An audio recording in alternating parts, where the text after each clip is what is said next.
Добрый день, шановное господарство. Я Вітаў Ціўчык, стыпендыст журналістскай праграмы «Імя Вацлава Гаўла» на радыё «Свабода». А на сувязі са мною Сцяпан Пуціла, заснавальнік Тэлеграм і ютуб-каналаў «Нехта», а таксама суаўтар фільму «Залатое дно» пра Александра Лукашэнку. Прывітанне.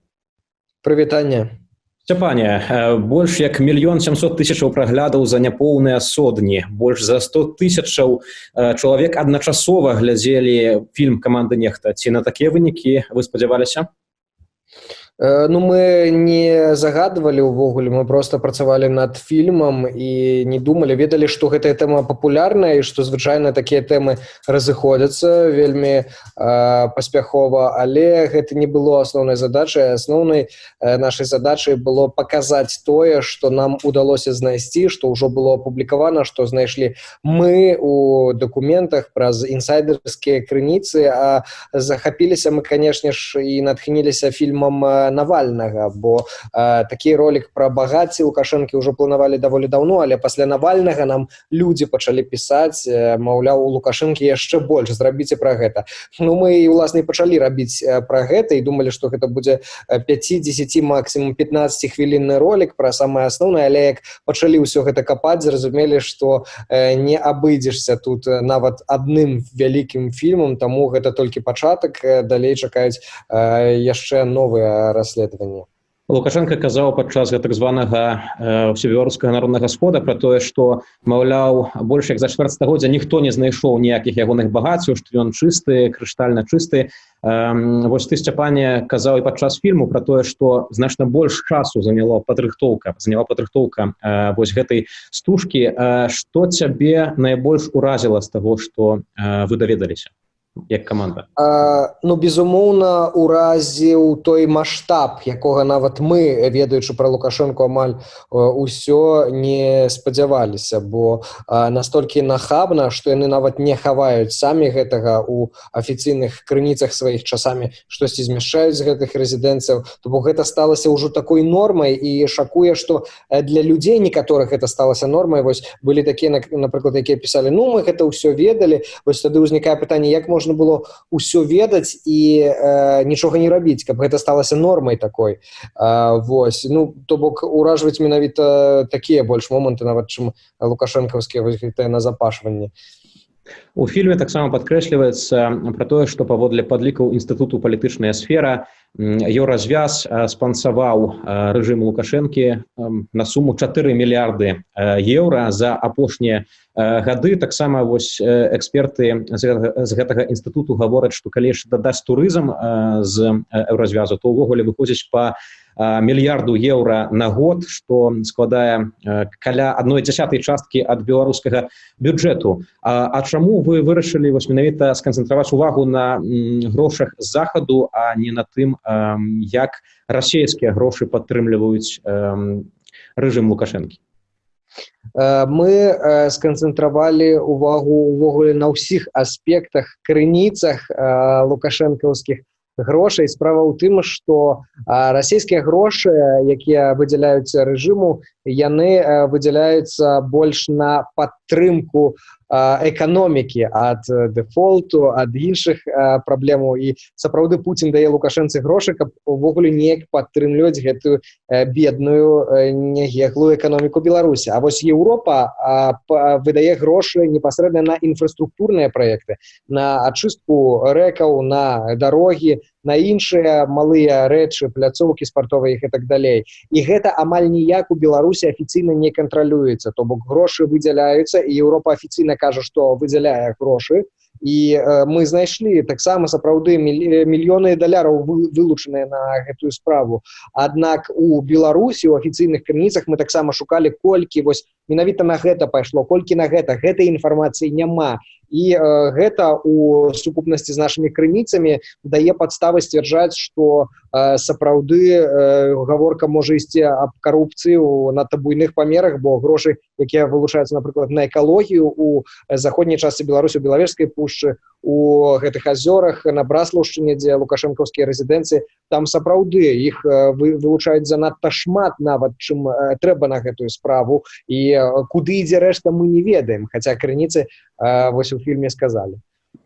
У адным фільме сабраная інфармацыя пра рэзідэнцыі, пра машыны, пра бізнесоўцаў, якія маюць дачыненне да Лукашэнкі паводле фільму. Але таксама ёсць інфармацыя пра Мікалая Лукашэнку, сына, а таксама пра, вось, як это называецца ў фільме, секс-рабыні, як таксама зноў-такі ў стужцы сказана пра пэўны, цытата, гарэм, які сфармаваўся каля Лукашэнкі. Чаму вось вырашылі паставіць людзей у адзін шэраг, па сутнасці, з уласнасцю? Таму што Лукашенко сапраўды іх разглядае як сваю ўласнасць. Ён сказаў, што гэта ягоная зброя, калі ён на нейкіх мерапрыемствах сядзіць і ідуць ягоныя дзяўчыны, жанчыны. І мы бачым, што Лукашенко хоць і кажа, што ён за здаровую нармальную сям'ю, сям'я гэта аснова дзяржавы, не ведаем, дзе яго жонка, не ведаем афіцыйна, хаця ўсе здагадваюцца, хто маці Мікалая Лукашэнкі. Ведаем, што ён біў сваіх дзяцей. І гэта кранальная не толькі для ўсяго беларускага грамадства тэма і важная, але і для ягонага самого. І гэта удар і таксама па ім, таму што ён мусіць памятаць, што усе ягоныя словы, што ён нібыта нічога не скраў, што ён такі добры сем'янін, вельмі выдатны кіраўнік і іншае. Гэта ўсё проста распаўзаецца пачынаючы ад дробных, вось гэты гарэм дзяўчынаў,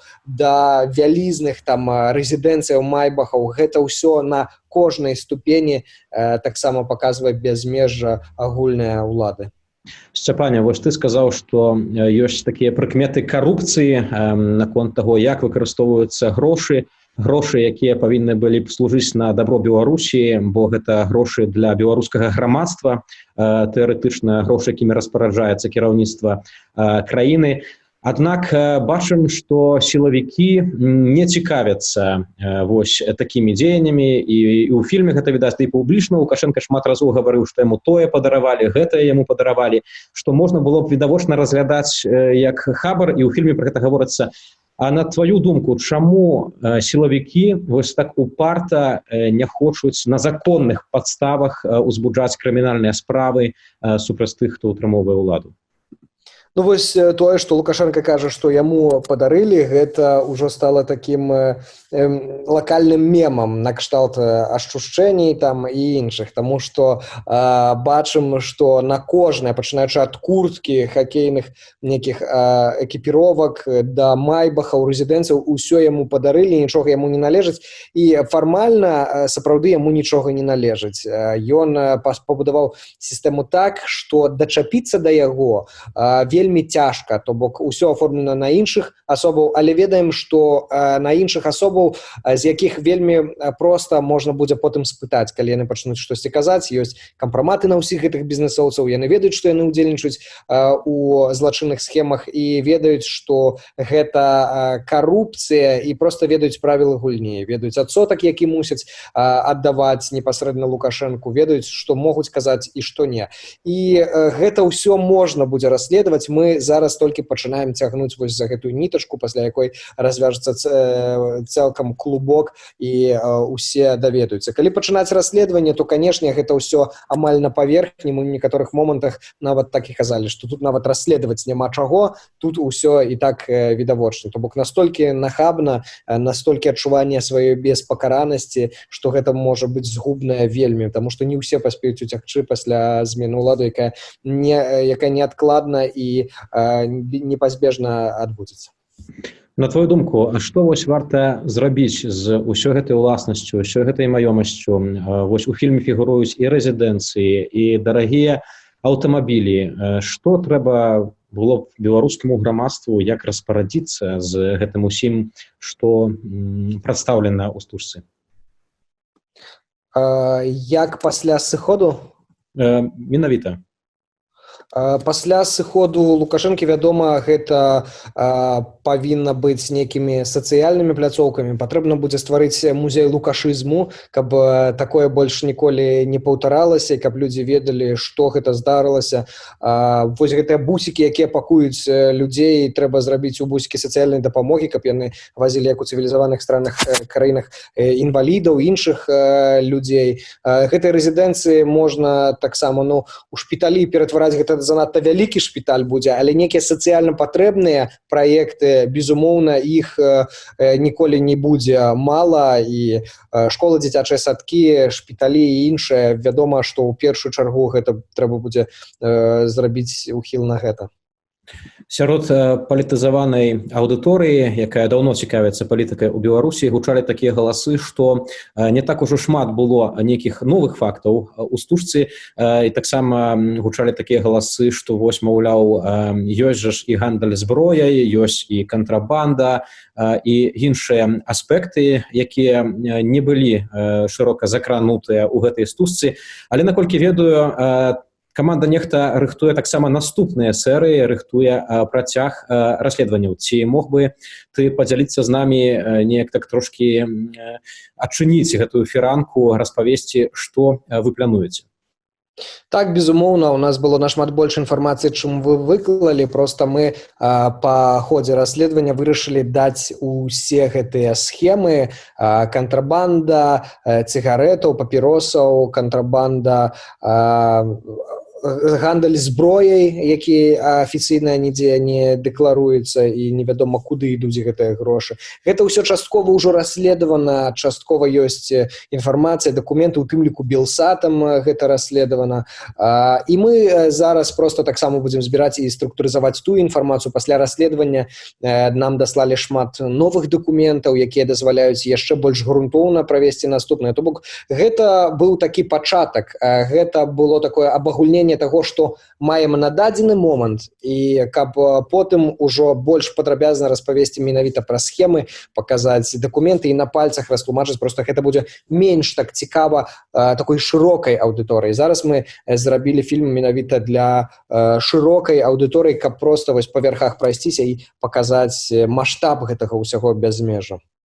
Дзякуй вялікі за каментар. На сувязі быў Сцяпан Пуціла, заснавальнік тэлеграм-каналу, а таксама каналу на YouTube «Нехта» і суаўтар фільму пра Александра Лукашэнку «Залатое дно». Хочаце ведаць, што адбываецца? Апошнія навіны, жывыя трансляцыі, відэа, фота. Пастаўце на мабільны тэлефон нашу аплікацыю.